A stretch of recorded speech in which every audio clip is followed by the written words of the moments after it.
গণতন্ত্র পুনঃপ্রতিষ্ঠার জন্য দরকার নির্বাচন, আবারও জানিয়ে দিল বিএনপি। আর সমমনাদের সাফ কথা, সংস্কারের অজুহাতে নির্বাচন নিয়ে টালবাহানা মানা হবে না। 12 দলীয় জোট আর সমমনাদের সাথে বিএনপির নিয়াজ কমিটির বৈঠক শেষে জানানো হয়, রাজনৈতিক পরিস্থিতি নিয়ে আলোচনা হলেও চূড়ান্ত কোনো সিদ্ধান্ত হয়নি।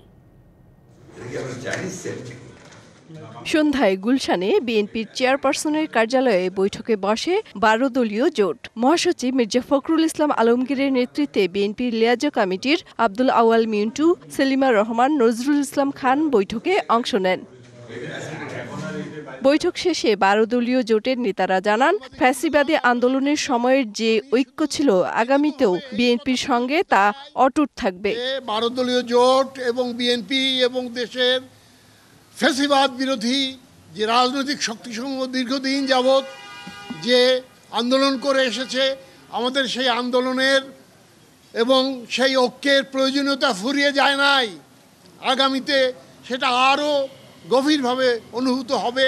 একই ইস্যুতে পরে বিএনপির লিয়াজো কমিটির সাথে বৈঠকে বসেন সমমনা রাজনৈতিক দলগুলোর নেতারা। তারা বলেন, সংস্কারের অজুহাতে নির্বাচন নিয়ে টালবাহানা হবে না।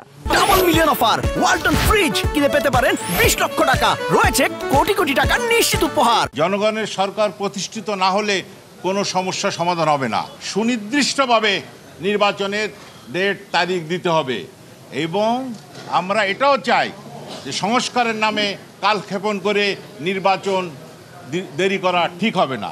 দলগুলোর সাথে বৈঠক শেষে বিএনপি লিয়াজো কমিটির প্রধান নজরুল ইসলাম খান জানান, যতদিন জনগণের ভোটের অধিকার নিশ্চিত না হচ্ছে, ততদিন দেশে গণতন্ত্র প্রতিষ্ঠিত হবে না। ফ্যাসিবাদের পতন হয়েছে, কিন্তু গণতন্ত্র পুনঃপ্রতিষ্ঠা হয় নাই।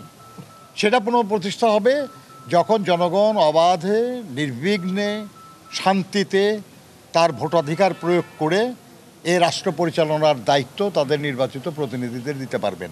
বিদ্যমান রাজনৈতিক পরিস্থিতি নিয়ে আলোচনা হলেও কোনো চূড়ান্ত সিদ্ধান্ত হয়নি এই বৈঠকে, জানান নজরুল ইসলাম খান। কোনো সিদ্ধান্ত আমরা এভাবে করি নাই। মেহের মনি, ডিবিসি নিউজ, ঢাকা।